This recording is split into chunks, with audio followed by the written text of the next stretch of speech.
is a special sitting of both houses in line with Article 132 of the Constitution that provides for the President to address the nation every year or may address Parliament at any other time. As we await for the commencement of that business, which is very pertinent for the better part of today, on your screens you can see the band already making its way into the Parliament buildings, signaling that this, from any moment from now, remember this joint sitting of the National Assembly and the Senate, a sitting of the bicameral Parliament is scheduled to kick off from 2:30 p.m. And at that particular time, the President is expected to have arrived at the National Assembly precincts and ready to address the joint sitting of Parliament after being ushered in by the two speakers of the bicameral Parliament. You can see the band are doing what they know best. They'll be mounting a guard of honor, where the President will be inspecting that guard of honor mounted in his honor. And after the inspection of that guard of honor, he'll be proceeding to make his way into the Parliament precincts, where he'll be engaging the speakers of the National Assembly and the Senate. I'm speaking about Dr. Moses Wetangula from the National Assembly and Honorable Speaker Moses Amason Jeffa Kingi of the Senate. This being a joint sitting of both houses of Parliament, the President, accompanied by the two speakers of both houses, will be making his way into the National Assembly's chamber for this 15th edition of the National Address, or better still, the State of the National Address. I remember the Chief Justice of the Republic of Kenya, as well as the Deputy Chief Justice and judges, have already arrived in the National Assembly's chambers.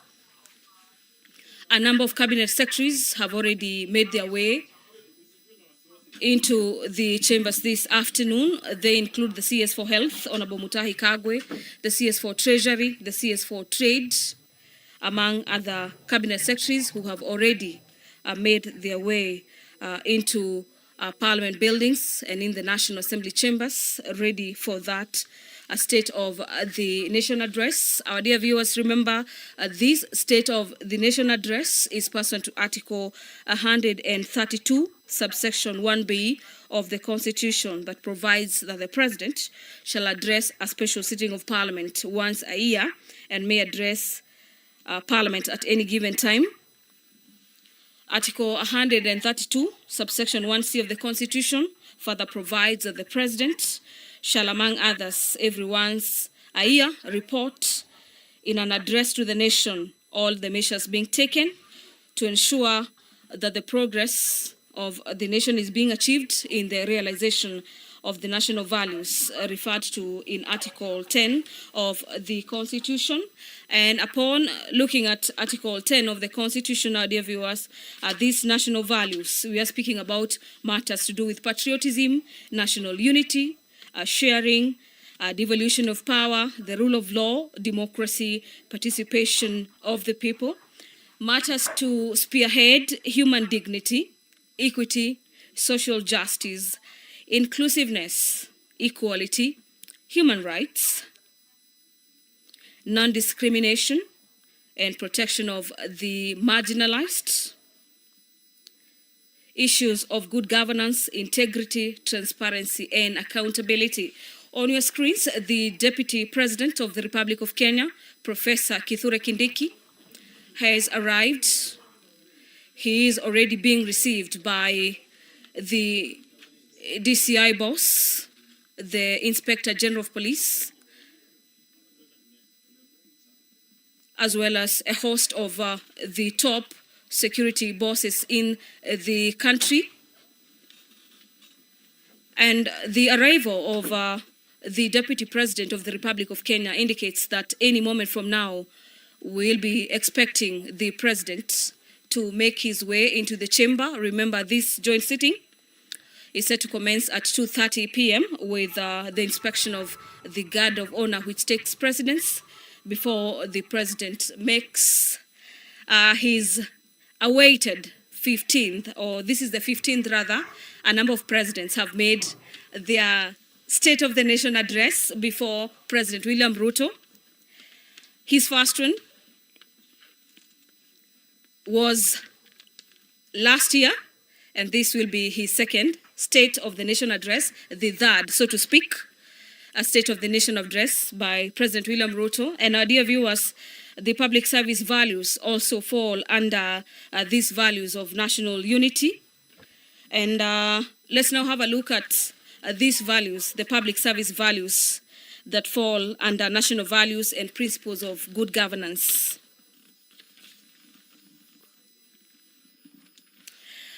They include the high standards of professional ethics, efficient and effective economic use of resources, responsible, prompt, effective and impartial, and as well as equitable and provision of services, the involvement of the people in the process of the policy making and accountability of administrative acts. The band right outside the Senate chambers is ready for this day. President William Ruto is on your screens. You can see him. He is already around Parliament. Any moment from now, he'll be making his way into Parliament of Kenya and specifically to the National Assembly's chamber, ready to deliver his State of the Nation address. Remember, this is the third one, and that is pursuant to the provisions of the Constitution, where the President will be giving that State of the Nation address, as well as tabling a number of reports for debate by both houses of Parliament, that is the National Assembly and the Senate. And this submission of the report is made in fulfilling the national and international obligations of the Republic. The President is also expected to table a report on matters security of the country and also tell the nation through Parliament some of the agendas that the country has made steps on. These are achievements and gains for the past 1 year, as well as highlighting some of the expectations Kenyans are set to expect in the coming year. I am not alone at the Parliamentary Broadcasting Units. My name is Gladys Mungai, and kindly allow me to hand you over to my colleague, Edward Kabasa, to take it over from here. Welcome, Edward Kabasa. Thank you, Gladys Mungai. The President is about to inspect the Guard of Honor mounted along Parliament Road this afternoon. It is an important day in the Parliament's calendar, where the President is addressing a joint sitting of Parliament, the National Assembly and the Senate. The members have already walked into the chambers and taken their rightful seats, awaiting the President to walk in and deliver the much-awaited address. This is in keeping with the provisions of the Constitution and the standing orders of the National Assembly and the Senate as well.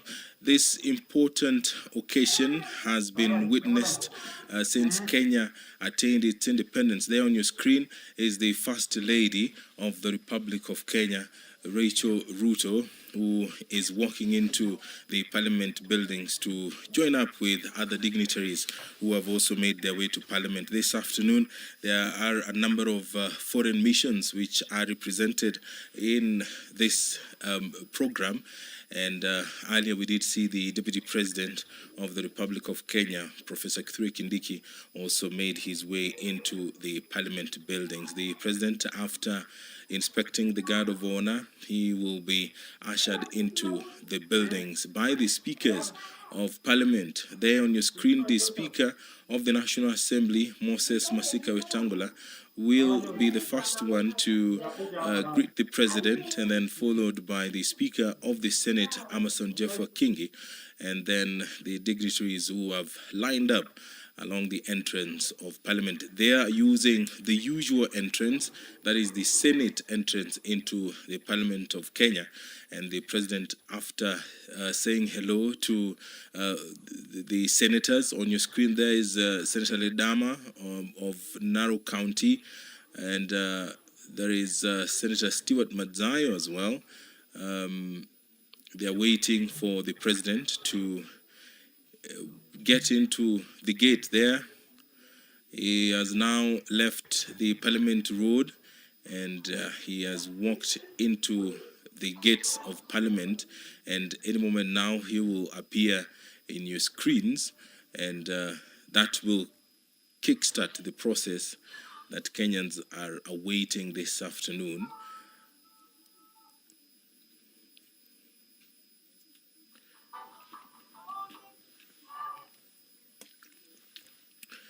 The President has used the previous State of the Nation address to update Kenyans on the steps that the government is taking to improve the economy, as well as security, education, health, and arising matters. One of the flagship projects of the Kenya Kwanza administration has been the Hustler Fund. It is expected, just like in the previous addresses, the President will perhaps address the Hustler Fund. Where did it begin, and where is it at the moment, and what are some of the policies that will be introduced in future to improve the fund? He has been passionate about the Hustler Fund, saying that it has uplifted the lives of Kenyans.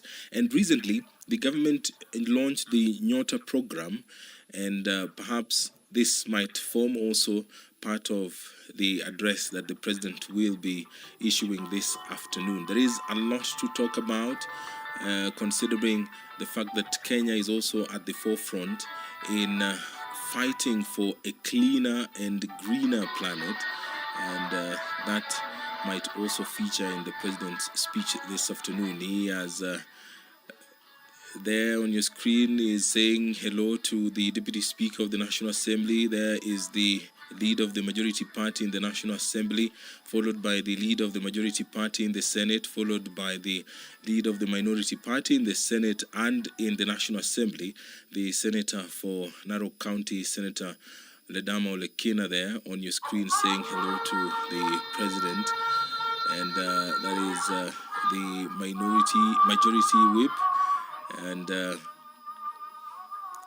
clerk of the Senate, followed by the clerk of the National Assembly, and other senior officials in the Parliament of Kenya. And this is part of the pleasantries that are exchanged before the President is ushered into the Parliament buildings using the entrance to the Senate. And any moment now, the Houses of Parliament under one roof will convene for the special joint sitting of Parliament, which brings together senators and members of the National Assembly for the much awaited State of the Nation address by the President, the head of state, William Samoei Ruto, this afternoon. It is his third State of the Nation address, and he will tell Kenyans where the country is at. The President is heading towards the Senate chambers. That route heads to the Senate chambers, and after that, we do expect the President to make his way to the National Assembly chambers. These are live pictures from the Parliament buildings, brought to you by the Parliamentary Broadcasting Unit in conjunction with the Kenya Broadcasting Corporation. This broadcast is always available on YouTube, courtesy of the Parliament of Kenya YouTube channel. And you can also follow it on Senate TV, Bunge TV as well. And the broadcast is available also on KBC Channel 1.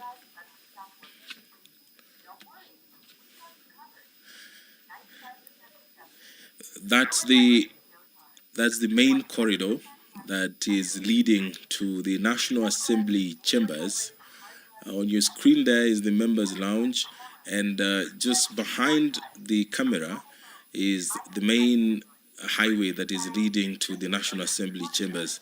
And thanks to the Parliamentary Broadcasting Unit, the pressings of Parliament really have been opened up to the public on numerous occasions. You get the opportunity to watch beyond what normally happens during the normal sittings on Tuesdays, Wednesdays, and Thursdays, and during special sittings. It is during such occasions that you get to interact with the images that often you don't get to watch on your TV.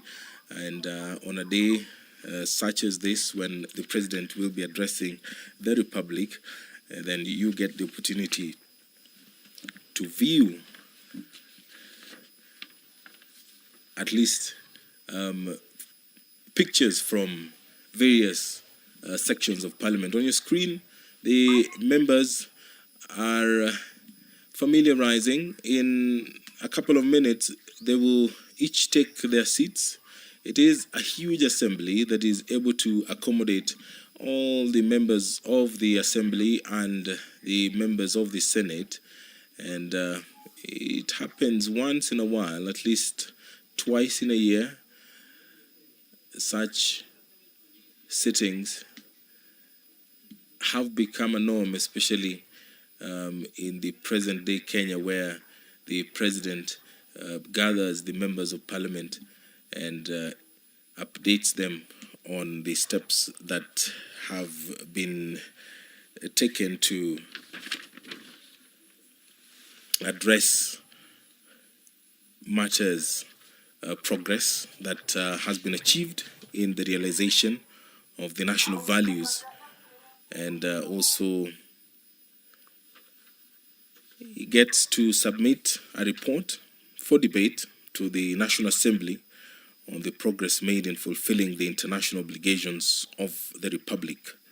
Now, in accordance with the provisions of the Constitution and Standing Order 22, subsection 2, the members were notified actually about the special sitting of Parliament that is set to take place today, the November 20th, where the President will be addressing the members of the Senate and the members of the National Assembly. And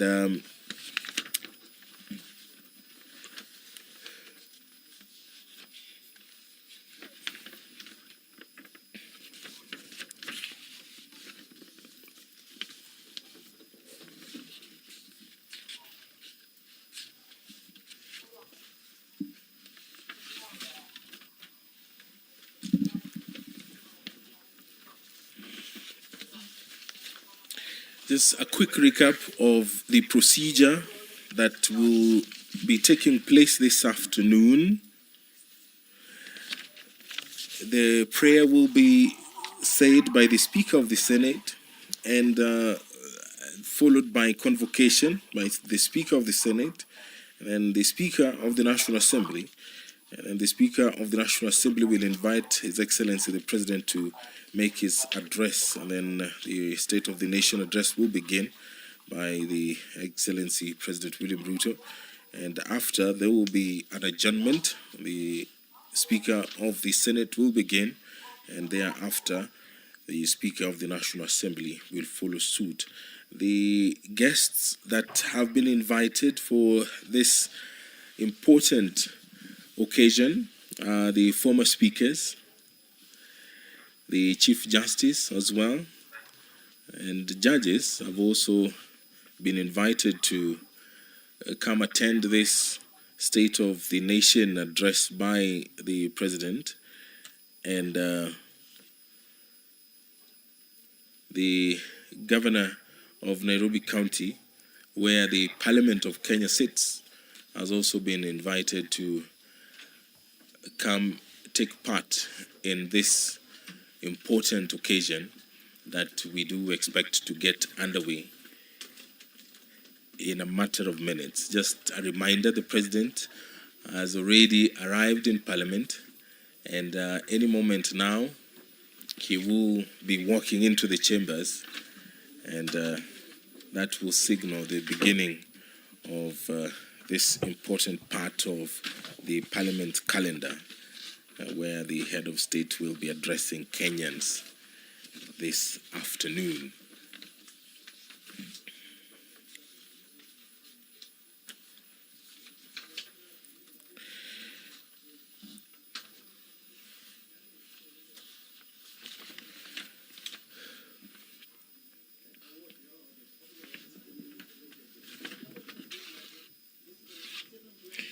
Now, Article 132, Sub-Article 1B of the Constitution requires the President to address the nation once every year and at any other time.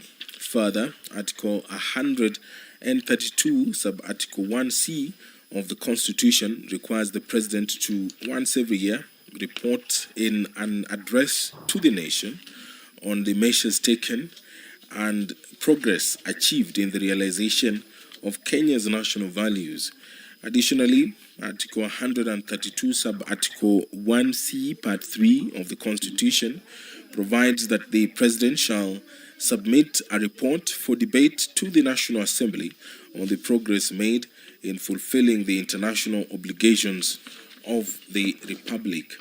In this regard, the President did convey a message to Parliament, and he conveyed his desire to address a joint sitting of the Houses of Parliament today, 20th of November 2025, and this sitting will begin shortly. On your screen, the Sergeant at Arms. This is the Senate side of Parliament. And the President is being briefed by the leadership of the Senate, and after that he will make his way to the Parliament, the National Assembly chambers. He will be walking alongside the two speakers of Parliament, and the President will perhaps address the Social Health Authority and chief as well, the progress of onboarding Kenyans into this new health insurance regime. He is also expected to address the country on affordable housing. Where is the country as far as the building or the construction of affordable houses is concerned?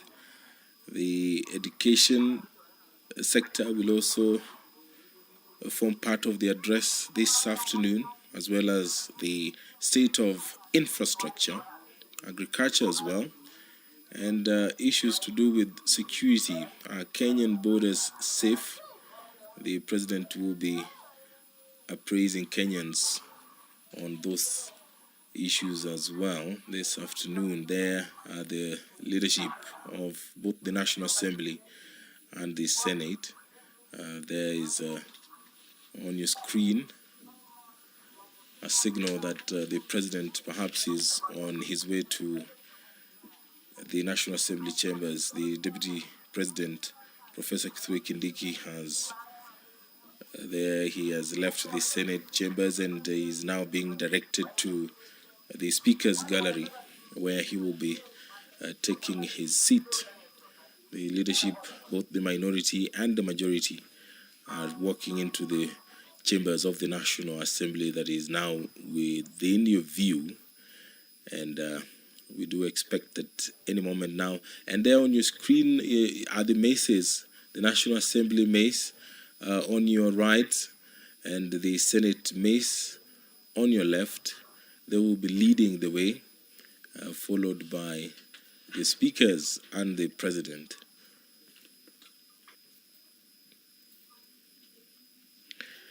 The part of the ceremony that takes place on the Senate wing is the signing of the visitor's book. He is a guest today, and in keeping with the tradition, he is expected to sign a visitor's book, both at the Senate and at the National Assembly as well. just part of the usual tradition that accompanies the State of the Nation address.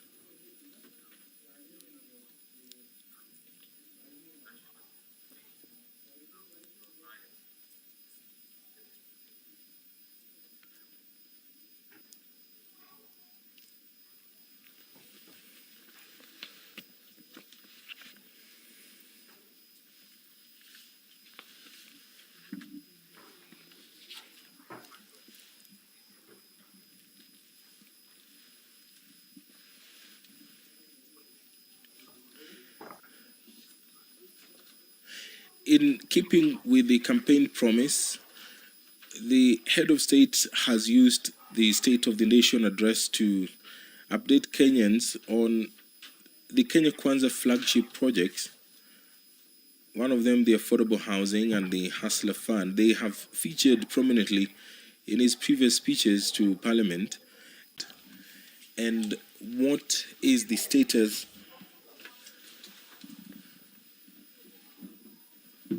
of the Social Health Authority registration by numbers? He has often used his addresses to the nation to implore on Kenyans to address issues to do with health, saying that the Social Health Authority provides the best platform for Kenyans to get insured and guaranteed that their medical needs will be taken care of. And such occasions are used by the president to further drive the message home that the new medical insurance regime is best suited for the country, that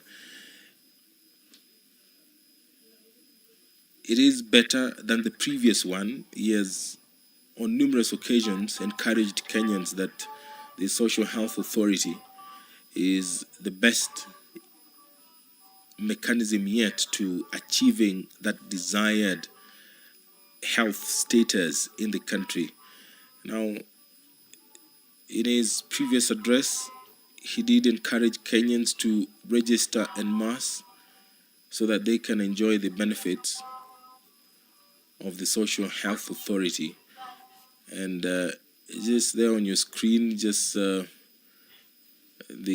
Sergeant at Arms are preparing the way, and the speakers are on the move, and so is the President of the Republic. And now the march is on. They are headed straight to the National Assembly chambers, where the State of the Nation address will take place. The President all smiles, accompanied by the Clerk of the National Assembly, Clerk of the Senate, the Speakers of the National Assembly and the Senate, and Chief Sergeant at Arms. It is a very important occasion in the Parliament's calendar, and leading from the front is the top leadership of Parliament. On your screen, on the walls, are portraits of former speakers. The portraits are on display, and those who have been fortunate enough to visit the Parliament buildings, those are some of the things that you will see. And there the President stepping into the chambers, making the long walk to the front. I will now hand you over for this live broadcast of the joint sitting of Parliament, where the President will be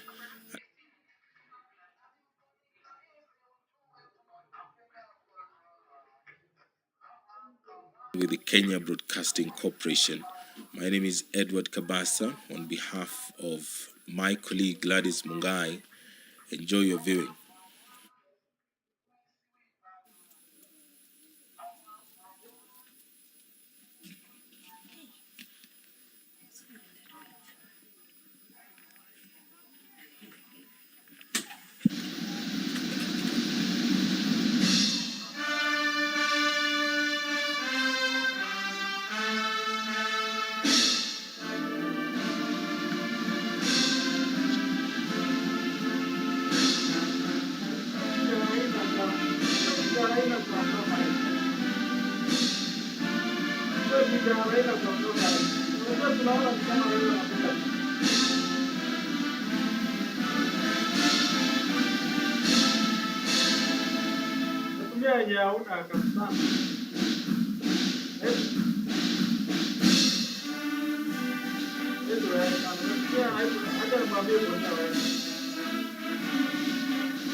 Na tuombe.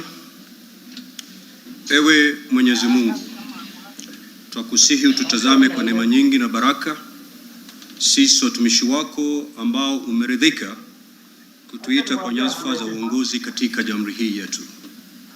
Twakuomba utuajalie tuyatende na kufikia mambo yote atakayofikishwa mbele yetu kwa njia ya haki na uaminifu, ili kustawisha amani, ufanisi na heri ya nchi yetu na wale ambao haja zao umezikabidhi mikononi mwetu. Amen. You may be seated.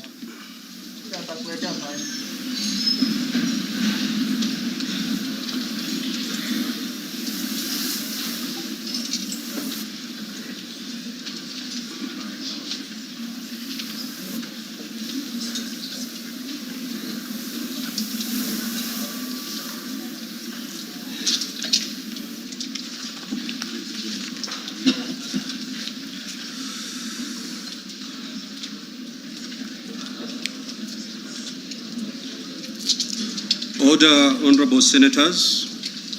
Your Excellency, the Honorable Dr. William Samoei Ruto, CJH, President of the Republic of Kenya, and Commander-in-Chief of the Defense Forces, the Right Honorable Dr. Moses Wetangula, EGH, MP, Speaker of the National Assembly, Honorable Members of Parliament, Article 132(1)(b) of the Constitution provides that the President shall address a special sitting of Parliament once every year and may address Parliament at any other time. Article 132(1)(c) of the Constitution further provides that the President shall, among others, once every year report in an address to the nation all the measures taken and the progress made or achieved in the realization of the national values referred to in Article 10 of the Constitution. In addition, Article 247 of the Constitution requires the President, in his capacity as the chairperson of the National Security Council, to report to Parliament annually on the state of the security of the country. In this regard, the Chief of Staff and Head of Public Service, via the letter reference EOP/1 Cap.26/4A Volume 7/1, dated the 3rd of September 2025, informed the Speakers of the Houses of Parliament of the intention of His Excellency the President to address Parliament. Consequently, and upon consultation, the address to Parliament by His Excellency the President was scheduled for today, Thursday, 20th November 2025.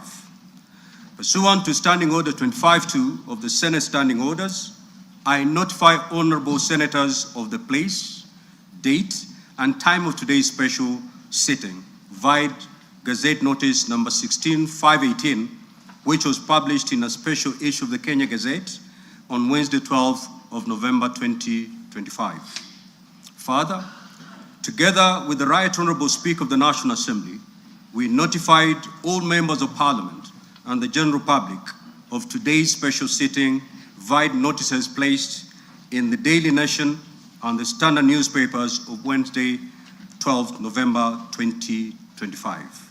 Accordingly, honorable members, this special sitting is properly convened. I thank you.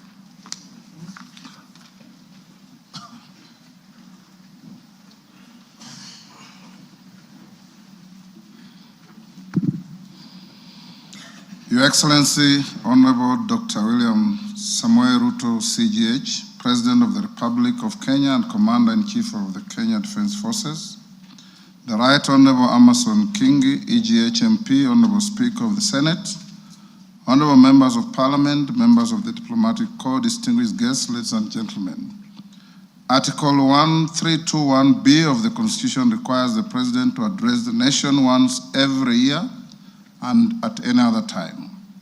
Further, Article 1321C of the Constitution requires the President to, once every year, report in an address to the nation on measures taken and progress achieved in the realization of our national values. Additionally, Article 1321C3 of the Constitution provides that the President shall submit a report for debate to the National Assembly on the progress made in fulfilling the international obligations of the Republic. In this regard, honorable members, by way of a message to the House, His Excellency the President conveyed his desire to address a special sitting of the Houses of Parliament today, 20th November 2025. Therefore, pursuant to the provisions of Standing Order 22 of the National Assembly Standing Orders, by Gazette Notice number 1651, which was published in the Kenya Gazette on 12th November 2025, and indeed as also notified to all members and the general public by way of newspaper notification published on 12th November 2025, I gave notice of this special sitting of Parliament to the members of the National Assembly. Accordingly, honorable members, this special sitting is properly convened. Your Excellency, honorable members, distinguished guests, ladies and gentlemen, it is the custom of Parliament to recognize invited guests seated in our galleries. I therefore wish to recognize the following guests who are seated in the Speaker's row. Her Excellency Rachel Ruto, First Lady of the Republic of Kenya, and other members of the First Family. His Excellency, the Honorable Professor Kithure Kindiki, EGH, the Deputy President of the Republic of Kenya. The Honorable Musalia Mudavadi, EGH, the Prime Cabinet Secretary, and Cabinet Secretary, Minister of Foreign Affairs and Diaspora Affairs. Your Excellency, honorable members, also present this afternoon is the Chief Justice and President of the Supreme Court, Honorable Lady Justice Martha Koome, EGH. She is accompanied by the Deputy Chief Justice and Vice President of the Supreme Court, Honorable Lady Justice Philomena Mwilu, EGH, Honorable Justice Daniel Musinga, CBS Presiding Judge, Court of Appeal, Honorable Justice Oscar Angote, MBS, Presiding Judge of the Environment and Land Court, and Honorable Justice Brian Ongaya, EBS, Judge of the Employment and Labor Relations Court. We are also honored to have in our midst the immediate former Speakers of the Houses of Parliament, the Honorable Francis Ole Kaparo, the Honorable Ekwe Ethro, and the Honorable Kenneth Lusaka, EGH, the Governor of Bungoma County, and Clerk Emeritus of the National Assembly, Ambassador Michael Sialai, CBS. Also in the gallery, we have the Chairperson of the Council of Governors, who is also the Governor of Wajir County, the Honorable Ahmed Abdullahi, and the Honorable Johnson Sakaja, Governor of Nairobi City County. May I also accord special recognition to all Cabinet Secretaries present and particularly acknowledge 5 of them who are former ranking members of the Houses of Parliament, namely Honorable Aden Duale, EGH, former leader of the majority party in the National Assembly, Honorable Kipchumba Murkomen, EGH, former Senate Majority Leader, Honorable John Badi, EGH, and Honorable Opio Wandai, EGH, both former leaders of the minority party in the National Assembly, and the Honorable Alice Wahome, EGH. If Honorable Mutai Kagwe is present, he's also a former member of the House, I acknowledge him. I also acknowledge principal secretaries and members of the diplomatic corps, heads of constitutional commissions, and independent offices and state corporations present. You are all welcome to Parliament. Your Excellency, I wish to make a special welcome to Parliament and mention the Chief of the Kenya Defence Forces, General Daniel Kahariri, and the respective service commanders, the Inspector General of Police, and other leaders of our disciplined forces who are seated at the Speaker's row. Parliament deeply appreciates your outstanding contribution to the national defense, security, and distinguished service to our nation. To all invited guests, we say, Karibu Bunge. Your Excellency, honorable members, distinguished guests, ladies and gentlemen, I wish to draw your attention to the officer standing to the right of the chamber in green. He is the Chief Sergeant at Arms of the National Assembly, Mr. Aloisio Lekulo, OGW.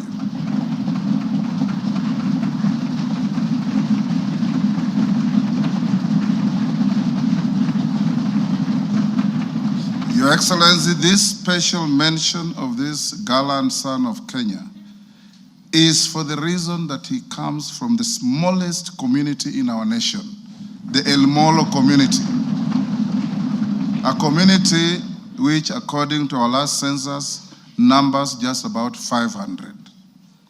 He has risen through the ranks as a high school teacher, as a DO, and competitively employed in Parliament in the year 2006 in the Sergeant's office, rising to become the Chief Sergeant at Arms. Today is his last day on duty, having served diligently in public service.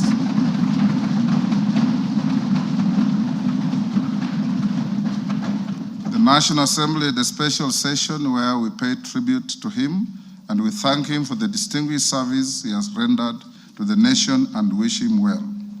Your Excellency, honorable members, distinguished guests, ladies and gentlemen, it's now my singular honor and privilege to invite His Excellency, the President of the Republic of Kenya and Commander-in-Chief of the Defense Forces to address this special sitting of Parliament.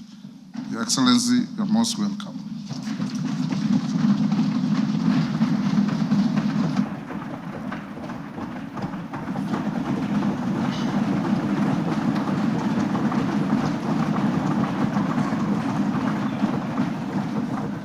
Thank you very much. The Honorable Speakers of the National Assembly and Senate, the Honorable Members of the National Assembly and Senate, the Chief Justice and the leadership of the Judiciary, Cabinet Secretaries, Your Excellencies, distinguished guests, fellow citizens, ladies and gentlemen. 2 years ago, when I delivered my first State of the Nation address, I had a vision to sell. Today, I have a story to tell.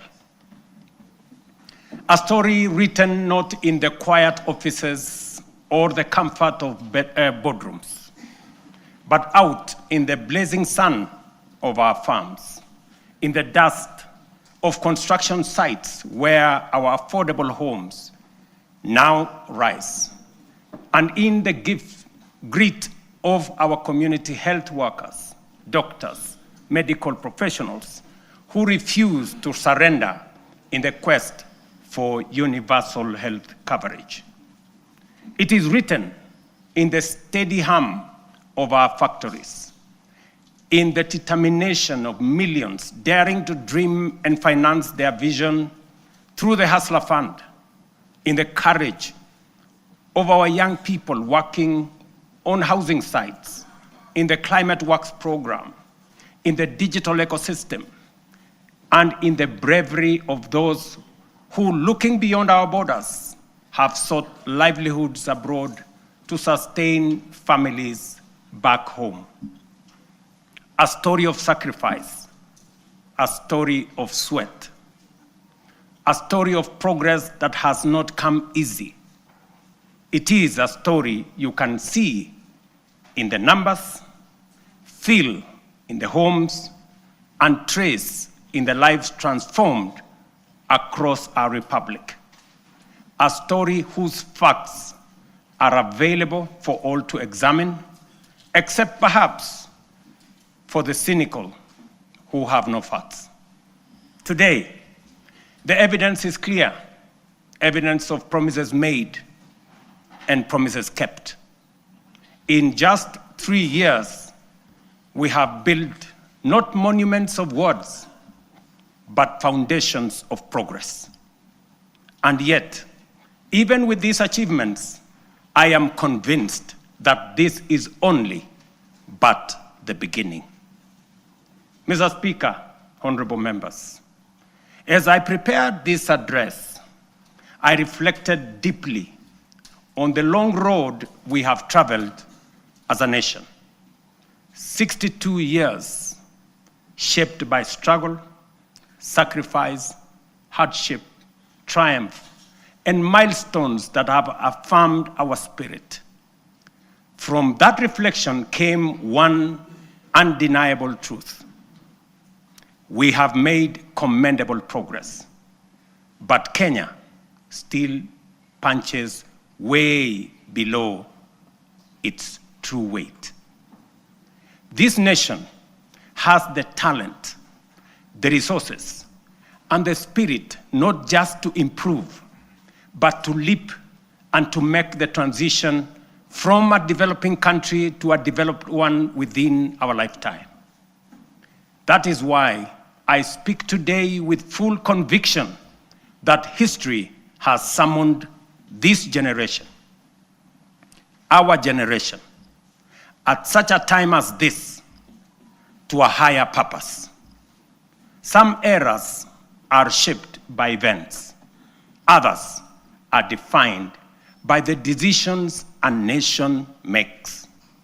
And today, Kenya is called to make such a decision, to finish the journey our forebears began, and finally turn our long-held potential into lived reality. To do this, we must cast off the prevailing mindset of being content with the average. We must step beyond the comfort of the familiar and the ordinary and reach with courage, clarity, and conviction for nothing less than excellence and greatness. Therefore, as we examine the achievements of the past 3 years, results that have laid a firm foundation for equality of opportunity and a nation where no one is left behind, today I will also place before you not just a vision, but a national project that is realistic, grounded, and entirely within our reach. A vision not just to grow, but to transform. A roadmap not merely to move forward, but to rise. To rise from developing to developed. To rise from potential to reality. To rise from promise to prosperity. To rise from the third to the first world. To rise finally into the Kenya we have long imagined. The Kenya we deserve. For long, our ambition was held hostage by small thinking and ordinary expectations. But that era must now be confined to the past. Today, we stand on the threshold of something far greater, a moment in which we can say that our parents dreamed of and what our children yearn for, we will accomplish in our lifetime. As we know, this is achievable because others have done it before. I have often spoken of the Asian tigers, South Korea, Singapore, Hong Kong, Malaysia. And by the way, members, the Prime Minister of Malaysia will be here this weekend. Countries that at independence were our peers in nearly every measurable way. They had no extraordinary resources. They were not superhuman. They simply had the courage to make bold, disciplined, deliberate choices. They invested in their people, demanded excellence, and refused to be trapped in the limitations of their circumstances. They refused to make peace with mediocrity. Today, they stand as first world economies. If they could rise, so can Kenya. It can be done. Let me repeat. It can be done. Later in this address, I will set out the strategic choices, the reforms we will deepen, the sectors we will unlock, and the investments we will prioritize to move Kenya to the next level. I say all this not as a personal badge of honor, but as a recognition of what we have achieved together, the Kenyan people, the leadership in all arms of government, and across all political formations. Honorable members, the last 3 years have not been easy. We have agreed, sometimes disagreed, and at times those disagreements have carried great cost. We have compromised, we have confronted hard truths, and we have endured storms none of us invited. But we all take comfort that it has not been for nothing, for this is how far we have come. At a time like this, in 2022, Kenya was in distress. Inflation had soared almost to double digits. A fuel shortage threatened to paralyze our economy as oil marketers struggled to access dollars. The shilling was in free fall. Foreign reserves had hit historic lows. Debt service consumed more than half of our revenues. Confidence, both local and foreign, had waned. International analysts warned that it was no longer a question of if, but when Kenya would default. Within that context, we acted. We restored fiscal discipline. We eliminated wasteful subsidies. We rationalized public expenditure. We strengthened revenue collection and placed our economy on a path of recovery and sustainability. Inflation, which stood at 9.6% in 2022, has steadily declined to 4.6% as of last month, bringing much needed relief to households. The shilling, once in perilous downward spiral, has stabilized at 129 to the dollar for nearly 2 years, a direct consequence of prudent monetary policy and disciplined fiscal management. Our successful Eurobond redemption signaled to the world that Kenya honors its obligations. 3 years ago, Kenya was ranked the 8th largest economy in Africa with a GDP of $115 billion. Today, our GDP has increased to $136 billion, moving us up to become the 6th largest economy on the continent, according to IMF. This steep rise, ladies and gentlemen, is not accidental. It is the product of deliberate choices, disciplined execution, and strategic reforms that have strengthened our economy and unlocked its potential. Our foreign reserves have surpassed US $12 billion, the highest in independent Kenya. This has restored certainty, cushioned our economy from external shocks, and restored investor confidence. International markets have taken note. Just this week, 14 of the world's leading financial institutions, including Citigroup, JP Morgan, Standard Chartered, and Goldman Sachs, projected that Kenya's economy will expand by between 5 and 5.8% in 2026. This confidence is anchored in solid fundamentals: lower credit costs, rising exports, improved household spending driven by low inflation, and a broadly stable macroeconomic environment. Standard & Poor's has upgraded Kenya's sovereign credit rating from B- to a firm B, our first upward revision in many years, signaling renewed international confidence. This upgrade lowers our risk profile, attracts more investment, and reduces borrowing costs for both government and the private sector.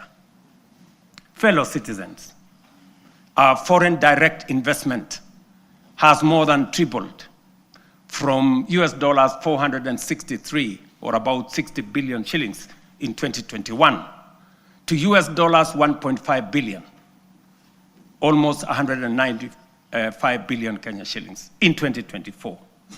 In the last 36 months, over 300 new businesses, including 500 foreign companies, have registered and set up shop in Kenya, reflecting renewed confidence and improved ease of doing business. The Nairobi Securities Exchange has recorded a powerful resurgence, now recognized as one of the best performing emerging markets globally. Since January 2025, investor wealth has grown by over 1 trillion shillings, driven by a broad share price rally that has reestablished the Nairobi Securities Exchange as a premier asset class. The NSE is on track for its strongest performance in over a decade, building on last year's remarkable gains. This renewed vibrancy is a clear vote of confidence in Kenya's direction and in the reforms we have undertaken. In short, Mr. Speaker, honorable members, the world's most respected economic assessors and market sentiment are affirming that what we already know, that our economy is strengthening, our prospects are brightening, and confidence in Kenya is rising. Our critics, the high priests of eternal pessimism, who criticize without responsibility and tear down without offering alternatives, will want you to believe that our economy is going in the wrong direction. But while everyone may speak their mind, and that is the beauty of our democracy, no one is entitled to manufacture self-serving falsehoods and traffic them as facts. And facts are exactly what I present here today: clear, verifiable, and indisputable. Mr. Speaker, one of the greatest contributors to the high cost of living is the cost of food. Kenyans in 2022 marched with empty sufurias, a stark symbol of frustration and unbearable cost of basic commodities. From the very outset, we made an intentional and strategic decision to subsidize production and not consumption. We understood that lasting relief would not come from temporary subsidies and price controls, but from strengthening the foundations of agricultural production. We also recognized that agriculture is not merely another sector of our economy. It is the lifeline of our nation. If we were to secure households, stabilize prices, create jobs, expand industry, and spur exports, agriculture had to be the fulcrum of our transformational agenda. To organize the sector and improve service delivery, we launched an integrated digital platform to register farmers. In 2022, fewer than 300,000 farmers were on record. Today, over 7.1 million farmers are registered on the Kenya Integrated Agricultural Management Information System, giving us visibility to design scientific targeted interventions and eliminate extortionists, getaway brokers, and drive out cartels and middlemen. This has enabled us to implement the fertilizer subsidy program at scale. To date, over 21 million bags of affordable fertilizer have been distributed, reducing the price by nearly 2/3 and saving farmers Kenya shillings 105 billion so far. This year alone, we delivered 7 million bags of fertilizer and 35 million kilos of certified seed. And next year in 2026, we plan to distribute 12.5 million bags across all the 1,450 wards, ensuring every farmer has access to affordable inputs.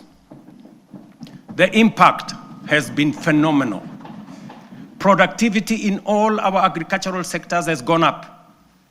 National maize harvests have risen from 44 million bags in 2022 to 67 million bags in 2024, setting the stage for a historic harvest this year of 70 million bags.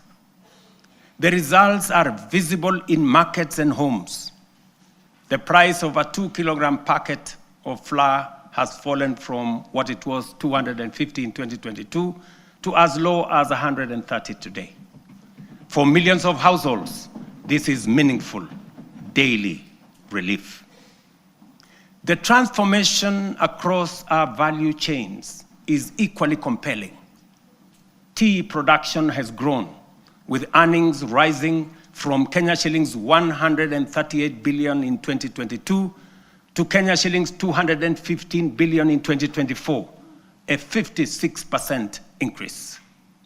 The coffee sector, once on the brink of collapse, is roaring back.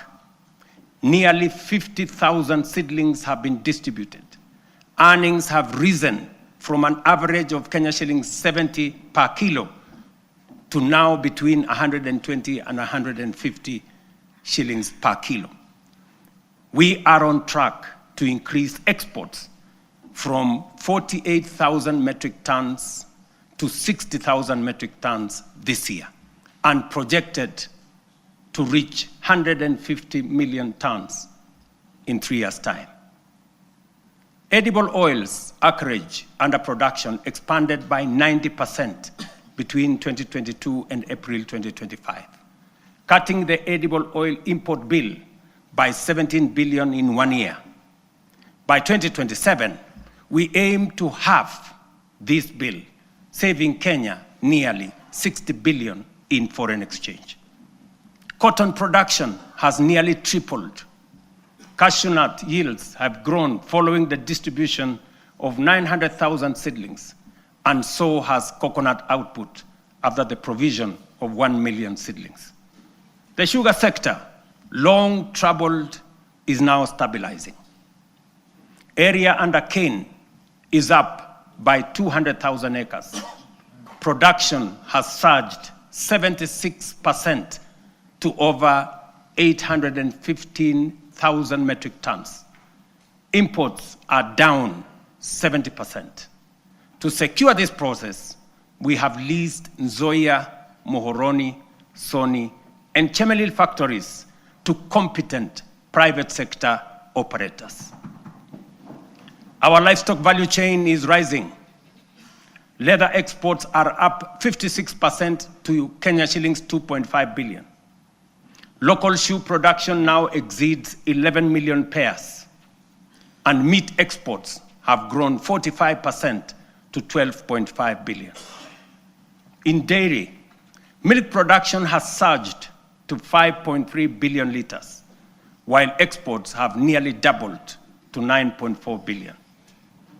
Dairy farmers' support has enhanced with the installation of 230 new milk coolers. Nearly 8 million animals have been vaccinated, and Kevevapi has produced a record 94 million vaccine doses, which are used locally and also exported to our neighbors in the region.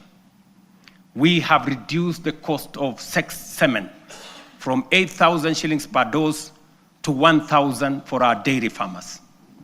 The outcome of these reforms is unmistakable. We have enhanced food security, raised farmer incomes, driven agro-industrialization, and expanded Kenya's export footprint.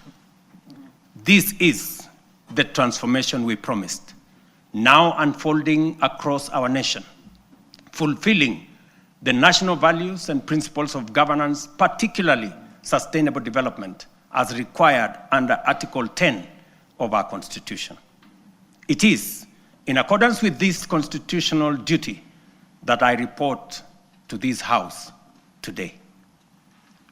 Mr. Speaker, honorable members, let me now turn to healthcare, the foundation of human dignity and the heartbeat of every nation that chooses compassion over neglect.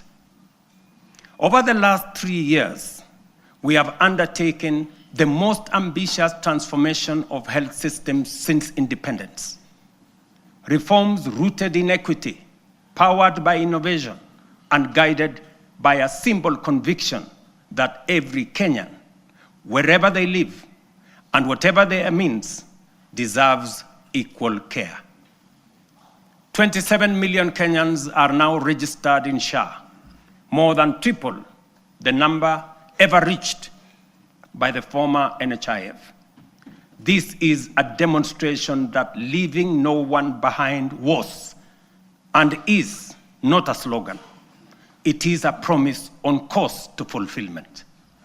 Additionally, more than 10,000 health facilities across the country have signed in to serve under this new system. But honorable members, real health care begins long before patients reach a hospital. That is why in September 2023, we deployed 107,000 community health promoters, the largest primary health workforce in our history, trained, equipped, and present in every ward in all our 47 counties. Their impact has been extraordinary. Consider 3 statistics. 8.9 million households have so far been visited. 9.9 million diabetes screenings have been done with 134,000 cases diagnosed. 6.5 million hypertension screenings have been conducted with 305,000 cases confirmed. Millions of lives have been touched and thousands saved. This is what equity looks like. This is the meaning of universal health care. This is leaving no Kenyan behind indeed. Behind these numbers stand the community health promoters, quiet, devoted, tireless, heroes of this new era. Today, we honor them. We thank them. To them, we say Kenya is healthier because of you.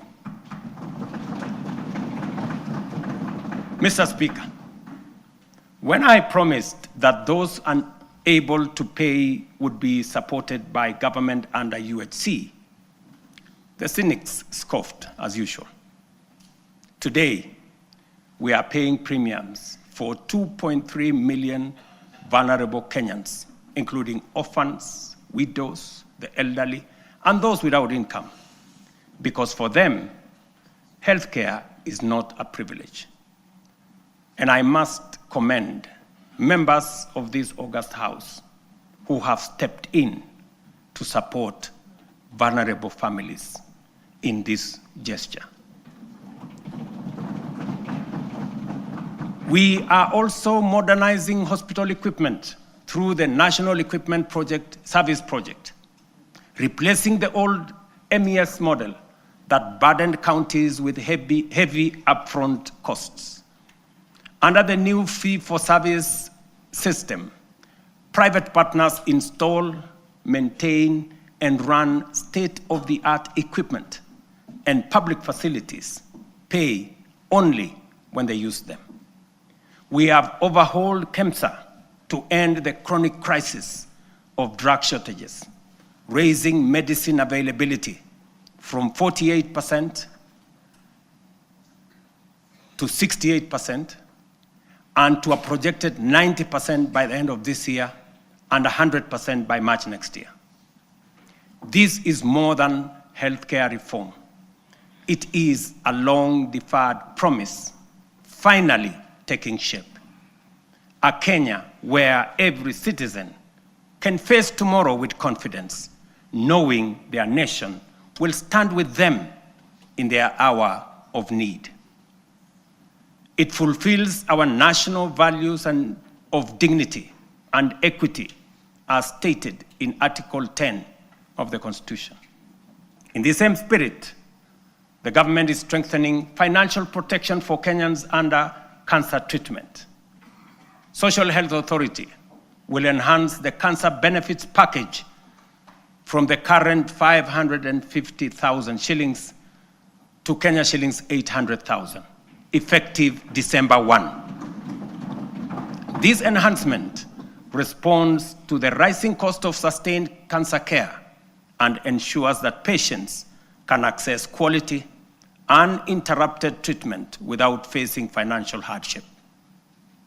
Mr. Speaker, honorable members, when I assumed office, our education sector was in distress with a strained CBC transition, a chronic teacher deficit, universities on the edge of insolvency, and overstretched infrastructure. We moved quickly to restore education as the great equalizer. Through the student-centered funding model, scholarships and loans now follow need and merit, placing the learner at the center. Nearly 500,000 students have already benefited from this model. We then tackled the teacher crisis head-on. We have hired, as you all know, 76,000 teachers with 24,000 more to be brought in by January next year. That will translate to 100,000 teachers in 3 years, an achievement unmatched in the history of our country. Together with the national government CDF, we have delivered 23,000 new classrooms and 1,600 laboratories are under construction, easing congestion and giving CBC the dignified facilities it requires. TVET has become the engine of practical skills. Enrollment has leaped from 341,000 in 2022 to 718,000 as young Kenyans embrace engineering, ICT, modern agriculture, hospitality, design, and the trades that power a modern economy. In strengthening education at every level, we are giving life to the national values in Article 10, especially equity, human dignity, and sustainable development, ensuring every child has a fair chance to rise. Mr. Speaker, honorable members, 3 years ago when we said we would deliver affordable housing, the cynics dismissed it. They said it was fantasy. When they realized we were serious, they called it impossible. And when we broke ground across the country, they suggested that these projects would stall. Today, those doubts have given way to a very different question from Kenyans everywhere. How do I own one of these units? That is now the question. Across the country, we are delivering the most extensive housing rollout in Kenya's history. 230,000 affordable homes. And we meet student needs. 178,000 beds have been packaged for universities, TVETs, KMTCs, with 74,000 already under construction, transforming a sector where fewer than 10% once had decent accommodation. Additionally, 270 modern markets are taking shape nationwide, providing vital spaces for women and MSMEs, with another 175 underway, expanding the backbone of local commerce. And through the Nairobi River Regeneration Program, 44,000 young people are restoring the river corridor and preparing sites for 10,000 social homes along the renewed riverfront. The program, the housing program, including markets and hostels, has created over 428,000 jobs. Jobs that include architects, engineers, plumbers, electricians, carpenters, masons, steel workers, transporters, and thousands of MSMEs in fittings, fabrication, and interior design work. At peak next year, it will employ at least 1 million Kenyans. Honorable members, this program is far more than housing. It is a national empowerment engine, creating jobs, formalizing the informal sector, revitalizing micro, small, and medium enterprises, restoring our environment, and building resilient communities. It advances equity, dignity, and sustainable development, the very values anchored in Article 10 of our Constitution. Mr. Speaker, honorable members, allow me to turn to a sector that carries the hopes of nearly every Kenyan family, our micro, small, and medium enterprises. MSMEs are the backbone of our economy, the engine room of innovation, and the daily hustle of more than 15 million Kenyans. For decades, access to affordable credit trapped millions in frustration. Without collateral, there was no loans. For the millions blacklisted, every door of opportunity was shut.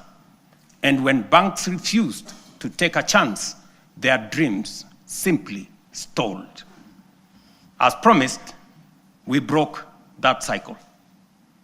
The Financial Inclusion Fund, the Hustler Fund, now stands as the largest financial inclusion program since independence, extending over 80 billion shillings to 7 million Kenyans. And those who were blacklisted, the 7 million once blacklisted Kenyans, have since repaired their credits. 3 million small businesses and their owners, previously locked out of the formal finance, are now banked. And 2 million Kenyans are now frequent borrowers. Today, through the Hustler Fund Bridge Facility, 800,000 entrepreneurs are accessing up to 150,000 shillings each without collateral to expand and grow their businesses. But honorable members, credit alone is not enough. Many young people do not lack ideas, they lack opportunity. That is why we launched Nyota, the National Youth Opportunities and Transformation Agenda, one of the most ambitious youth empowerment programs in our history. Over the next 5 years, Nyota will uplift 820,000 unemployed young people through apprenticeship, recognition of prior learning, entrepreneurship grants, digital skills training, and support savings. When the program is fully implemented, it will have placed 90,000 young people into work or enterprise, certified 20,000 into different skill areas, capitalized 110,000 businesses, and matched savings for 190,000 savers, while building capacity of 600,000 more to undertake government procurement under the ACBO program. Ladies and gentlemen, over the past 3 years, our digital transformation agenda has become one of the most powerful engines of renewal. A quiet revolution changing how Kenyans live, how they work, learn, or do business. We have expanded the fiber optic by 24,000 kilometers and moved from 0 public Wi-Fi hotspots in 2022 to nearly 1,500 today, connecting communities once left behind. We have set up 300 digital innovation hubs with 400 in the pipeline, gateways where ideas grow and enterprises begin. At the heart of this shift is digital government. From less than 400 services on eCitizen to 22,500, we have delivered one of the fastest digital migration in the world. Access is easier, efficiency higher, leakages sealed, and corruption pushed out. And as our young people are driving it, nearly 2 million have been trained in digital skills, and 300,000 now earn a living online through Ajira, Jitume, and our expanding business process outsourcing sector. Mr. Speaker, having set out the work of the last 3 years, it would be easy, almost comfortable, to pause, congratulate ourselves, and settle into the warmth of modest progress. But comfort is how nations stall. It is how Kenya once slowed while the Asian tigers raced ahead. We cannot allow that. We will not allow that. And we must not allow it. Because this moment demands more of us. More courage, more ambition, and a refusal to settle for the ordinary. As I said earlier, we often speak of the Asian tigers with a reference that makes their rise seem like a miracle from a distant world. We marvel at how they journeyed from poverty to industrial powerhouses, from aid recipients to exporters of world-class goods. And we ask, what secret advantage did they have? History answers us plainly. They had none. Their rise was not magic. It was intentional and crafted through leadership, discipline, strategic investment, and uncompromising rejection of mediocrity. Their stories begin in ruins. The example of post-war Japan, with barely 2,000 kilometers of paved road, and South Korea, whose GDP per capita was nearly identical to Kenya's at independence. Today, Japan commands over 1.1 million kilometers of paved roads, while Kenya has 22,000, 62 years after independence. South Korea's GDP per capita now exceeds $36,000 compared to our own $2,200. These comparisons are not meant to indict us, but to demonstrate what becomes possible when a nation chooses ambition over resignation.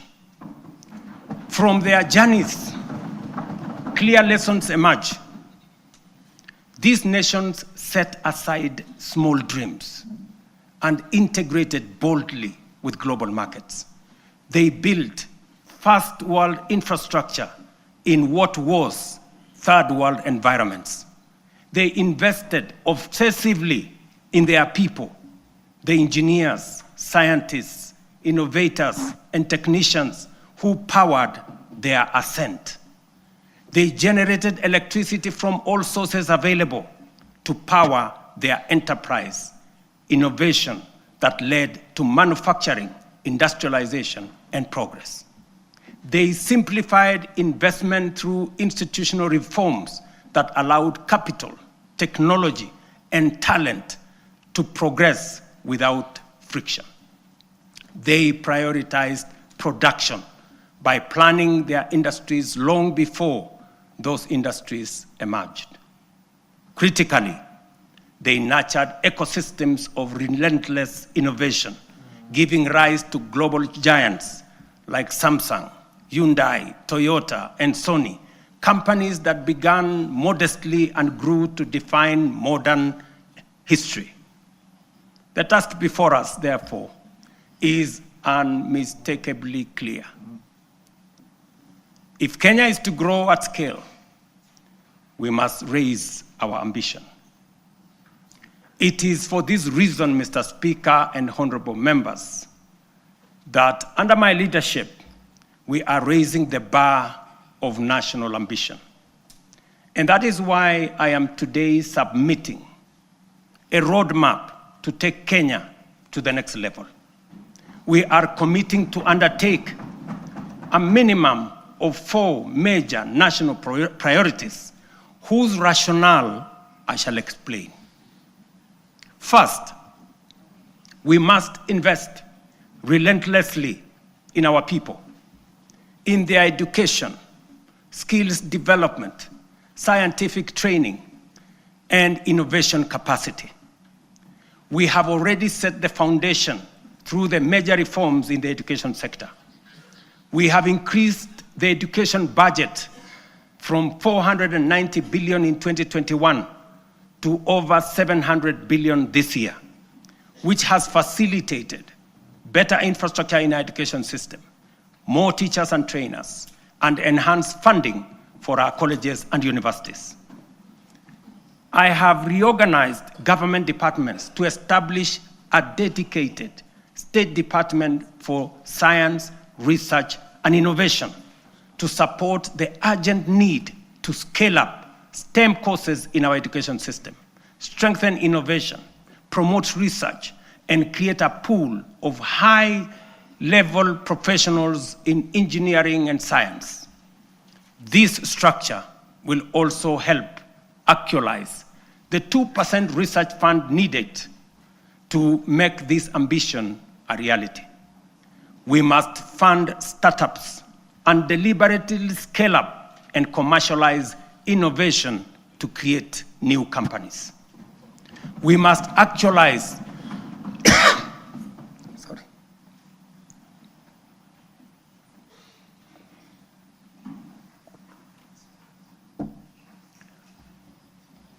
We must actualize the National Research Fund, moving from the current 0.8% of GDP to 2% of GDP. This leaves us with a shortfall today of 180 billion.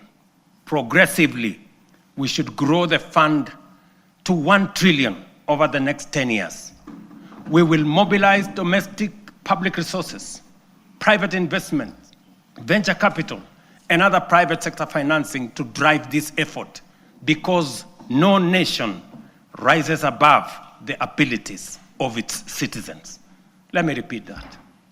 Gentlemen and ladies, no nation rises above the abilities of its citizens. And we must promote a culture of enterprise so that Kenyan companies can cross borders. The example of Safaricom's M-Pesa, growing from a local solution into a global financial platform, serving more than 70 million customers in 170 countries today. This demonstrates the possibilities we can unlock. Secondly, we must turn around our economy from a net importer to a net exporter of products, goods, and services. The most urgent being imports of food products that cost us 500 billion shillings every year. Just imagine. We are importing maize, wheat, rice, edible oil, to Kenya at a cost of 500 billion shillings every year. As I mentioned earlier, we have already made interventions to reduce imports of maize, sugar, edible oils, rice, wheat, but our efforts are undermined by the natural limits of rain-fed agriculture. We can no longer allow the clouds to determine whether our people eat or not.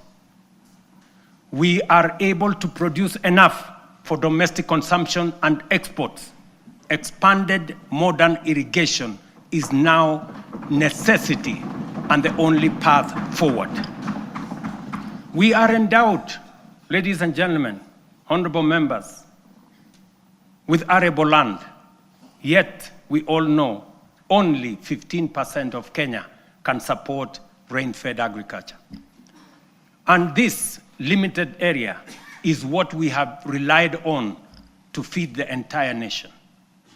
While 85% of Kenya does not receive sufficient rainfall, if we harvested and stored rainwater, we can bring vast arable lands in these arid and semi-arid regions into productive use. With the dams, we can transform our arid and semi-arid areas into hubs of agricultural production, even in the absence of rainfall. We must never give up on the potential of these regions simply because they receive little rain. And we must never confuse the lack of rain with the lack of water. This is why we must build at least 50 mega dams nationwide, alongside 200 additional medium and small dams and thousands of micro dams to collect and store water, not only to secure our food supply, but to bring at least 2.5 million additional acres under irrigation within the next 5 to 7 years. Therefore, the commitment to harvest and store water is not simply about food and water security. It is a strategic, nation-shaping investment, one that underpins our aspiration to be a net exporter of agricultural products, underpins economic independence, rural prosperity, and sustainable development. The Ministry of Water and Sanitation and Irrigation, alongside all relevant agencies, have already mapped out precise locations of these dams. These projects span the breadth of our republic. From the High Grand Falls, a mega dam on River Dawa in Mandera, Isiolo, Pasalinga Dam, Yata in Machakos, Singli Canal in Garissa, Soin Koru in Kisumu, Rumuruti in Laikipia, Thochi in Embu and Tharaka, Lowat in Turkana, Mahoya Dam, straddling Nyeri and Kirinyaga, Narosra in Narok, Aror in Elgeyo Marakwet. Others include Ndarugu in Kiambu, Kokwanyo in Homa Bay, Rare in Kilifi, Tongaren in Bungoma, and many more strategic sites nationwide.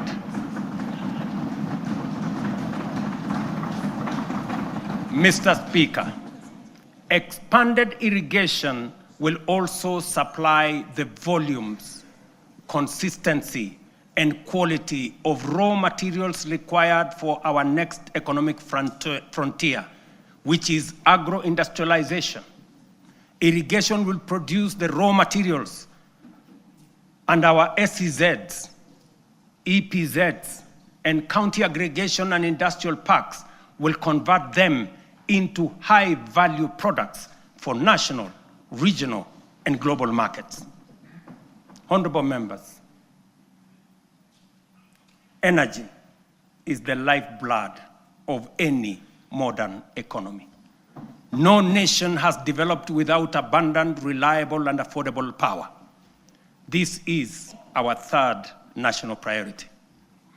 Although we have an installed capacity of 3,300 megawatts, the intermittence of solar and wind means our farm capacity is only 2,300 megawatts, far below what the Kenya of the present, let alone tomorrow, will require.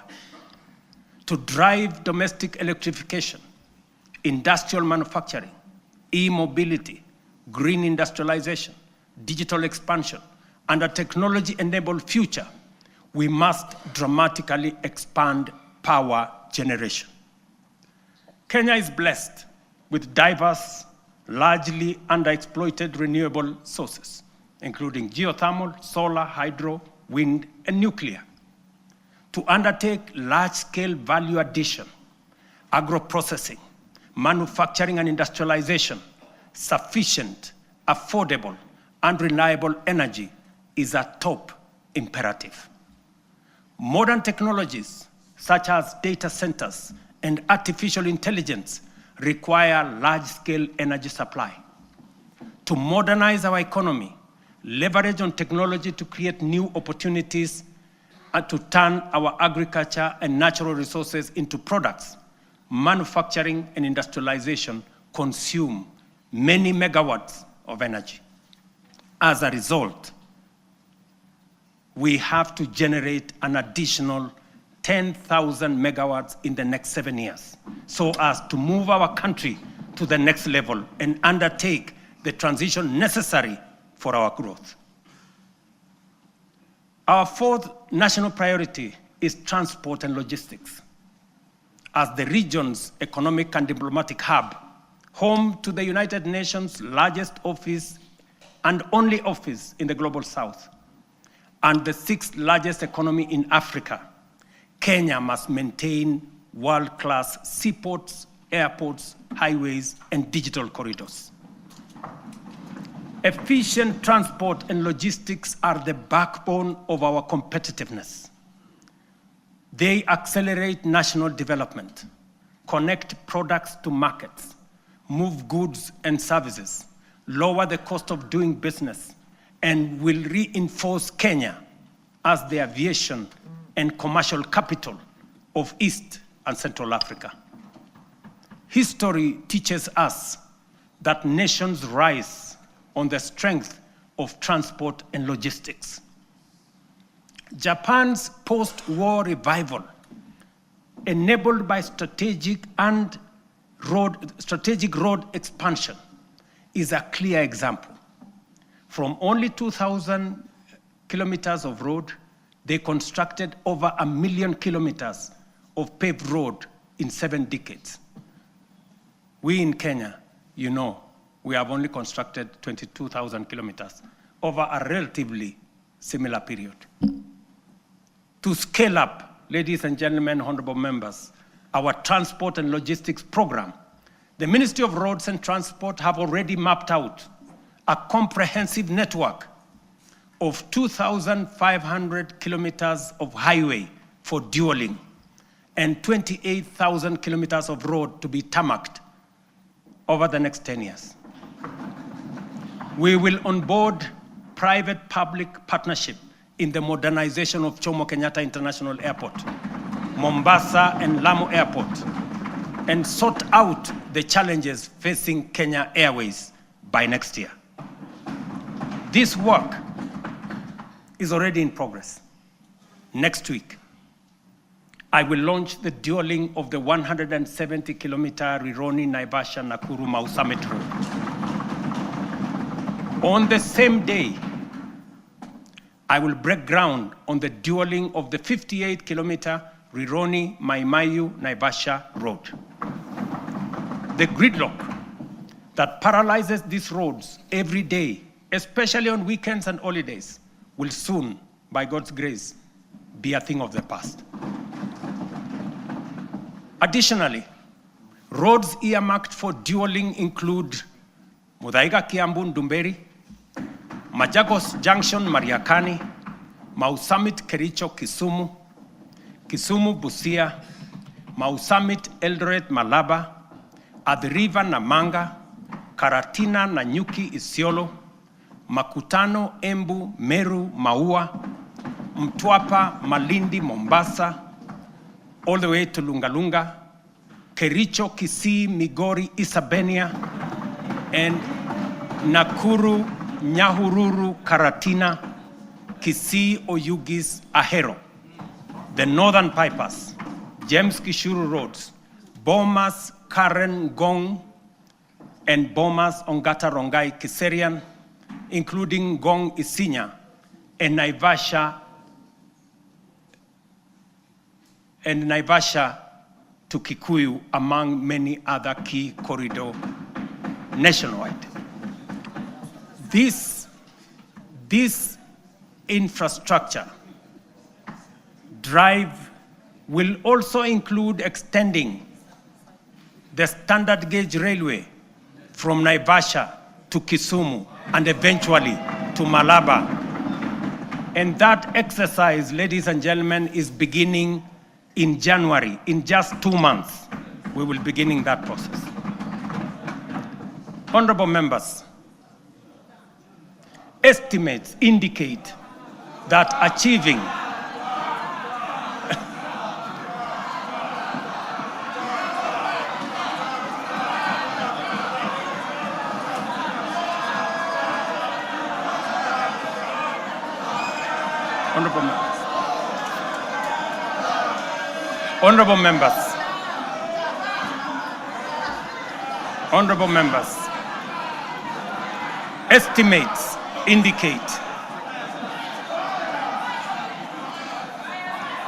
Honorable members,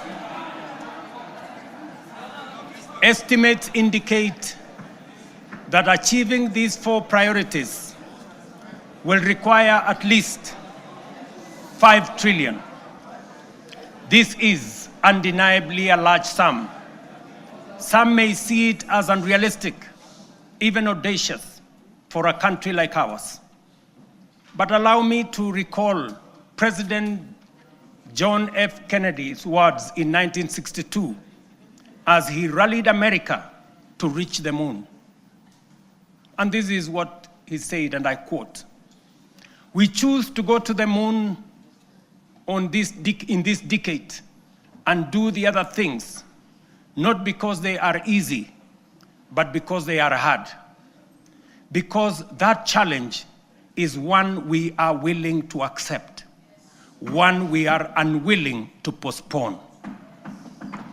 These 4 projects are our national imperatives, commitments we must embrace without hesitation, not because they are easy, not because they are cheap, but because they are absolutely necessary, because they are worthy of our time. This is the assignment of our generation. This is the purpose for this administration and this parliament, the 13th parliament. And this is the moment we must rise up to. Which brings us to the next question. Given our fiscal constraints, how shall we finance these transformative projects and do so sustainably? The answer, ladies and gentlemen, lies in 2 key financing vehicles: the National Infrastructure Fund and the Sovereign Wealth Fund. As noted earlier, our development ambitions require sustained, large-scale investment in education, in roads, in energy, water systems, logistics, transport, and digital network. Yet, our fiscal space is narrow.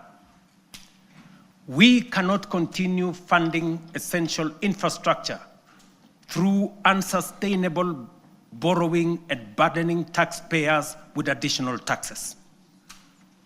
But neither can we afford to postpone these imperatives without risking our future. There is need to be innovative in the use of our national revenues, or the national revenues at our disposal. There is need to deploy our national assets available to us in creating public-private partnerships that will crowd in the enormous pool of private sector resources available regionally and globally.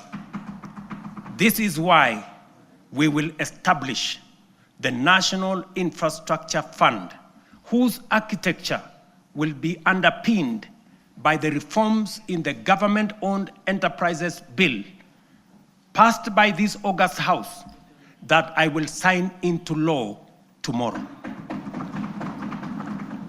This fund is the strategic solution that will provide a framework to innovatively scale up our resources to match our ambition.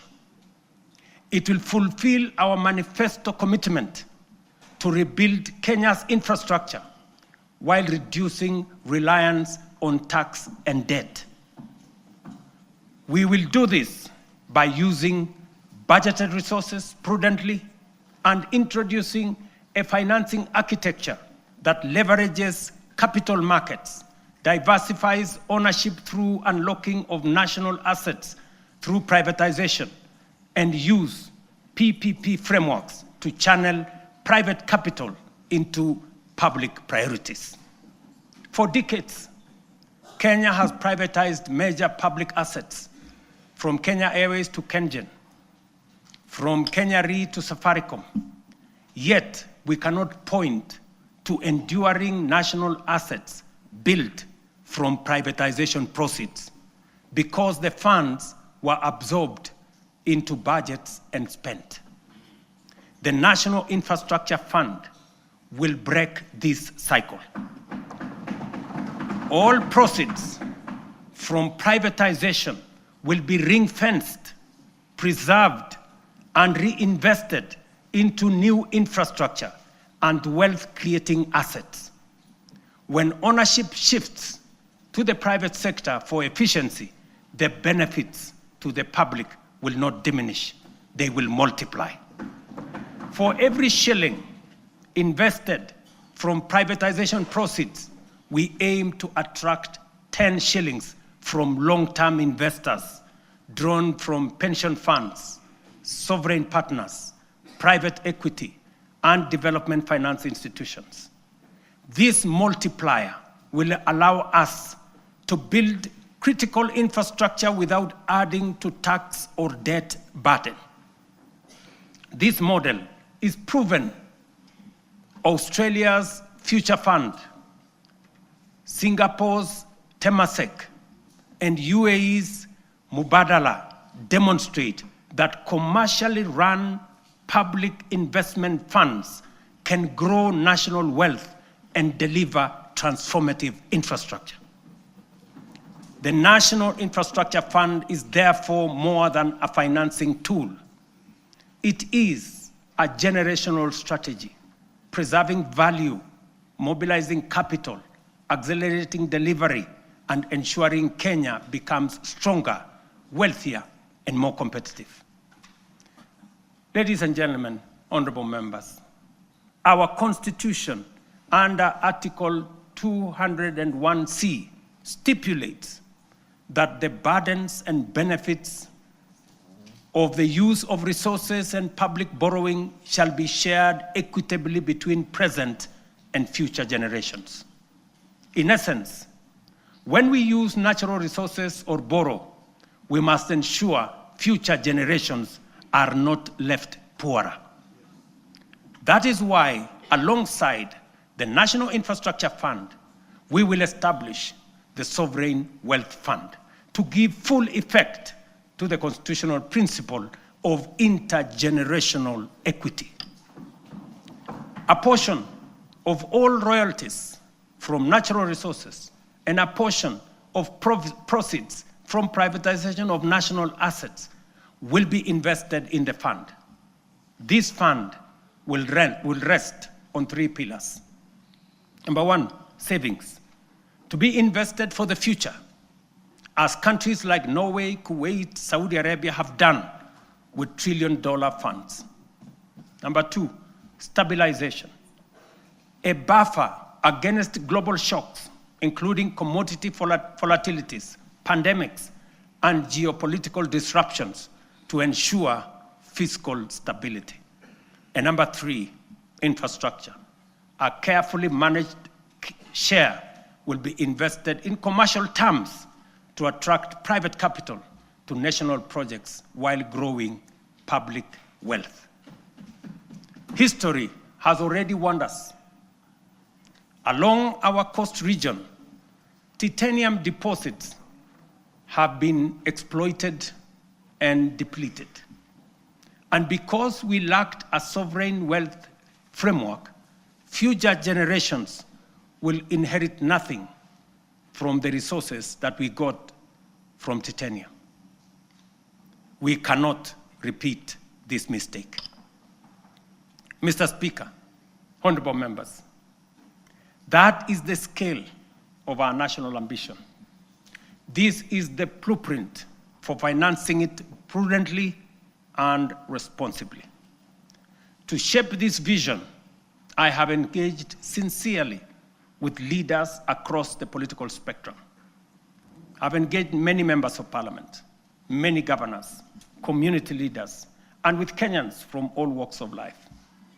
I discussed this vision with the late Right Honorable Raila Amolo Odinga in the presence of Professor Anyang' Nyong'o, who reminded me that no nation has industrialized without roads, energy, and food security. I have engaged former President Uhuru Kenyatta, who emphasized the necessity of scaling up infrastructure investments. Honorable members, allow me to express profound gratitude to the 13th Parliament for your outstanding contribution, your foresight, your consistency, focus, and commitment on what is good for Kenya. The progress made in the last 3 years would not have been possible without your legislative agility, principled oversight, and commitment to national interest. When the history of this generation is written, this House, the 13th Parliament, will occupy a full and proud chapter. Your decisions are recorded not only in debates or statutes, but in the lives lived, progress of every Kenyan that has been achieved. For this, I extend my deepest gratitude and appreciation. I also extend heartfelt thanks to hard-working Kenyans who have diligently fulfilled their civic duty to the nation, giving life to the constitutional values of equity, social justice, and sustainable development. You Kenyans have shouldered the weight of nation building. Future generations will feel the impact of your sacrifice, and they will honor you as the generation that helped change the trajectory of our republic. As I conclude, I reiterate that those of us in leadership must bear in mind one critical lesson. Leaders are not ultimately judged by the vision they carry, or the statements they make, or the mantra they repeat.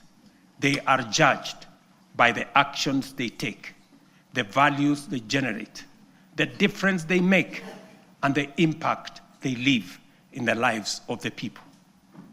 Mr. Speaker, honorable members, let history record that this generation refused to be timid, that we chose ambition over fear, action over excuses, and progress over false comfort of low expectation. Let it be said that when Kenya stood at crossroads, we reached for the higher path. The work ahead is formidable, but so is the Kenyan spirit. This is our moment to lift Kenya to the next frontier. This is our moment to shape a nation worthy of its promise. This is our moment to rise. Honorable members, it is now my pleasure to submit to Parliament the following 3 reports as required by the Constitution.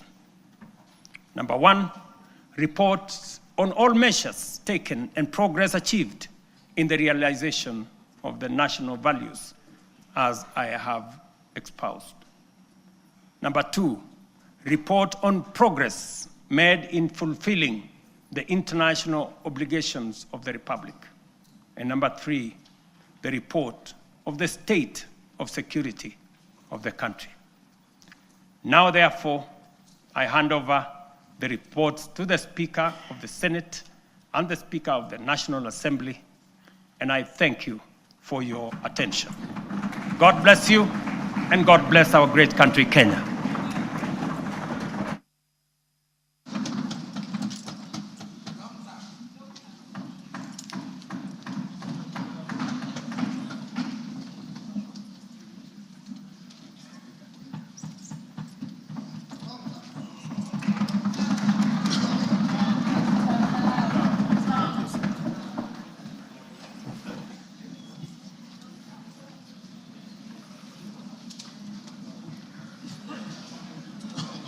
Honorable members, let us be upstanding.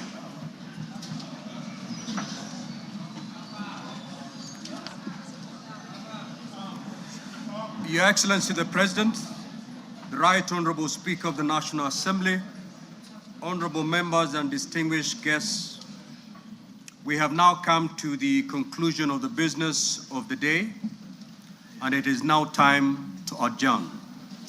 The Senate stands adjourned until Tuesday, the 25th of November, 2025 at 2:30 p.m. in the Senate chamber. Thank you. Your Excellency, the President, Right Honorable Speaker of the Senate, honorable members of the National Assembly, the National Assembly now stands adjourned until Tuesday, 25th November, 2025 at 2:30 p.m.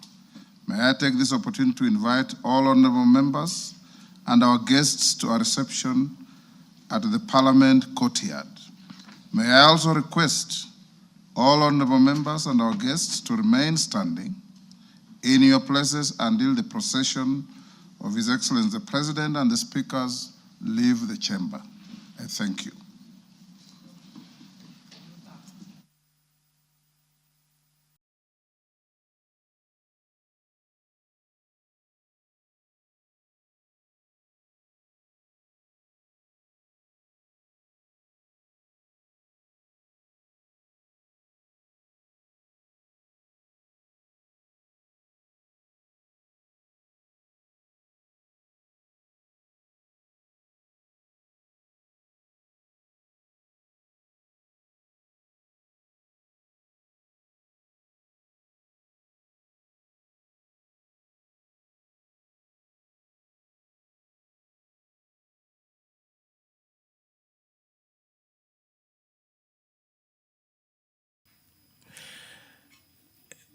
The President has wound up his address to the nation. He was addressing a joint sitting of Parliament, and he's currently walking out of the National Assembly chambers led by the maces of both houses and accompanied by the speakers of the National Assembly and the Senate.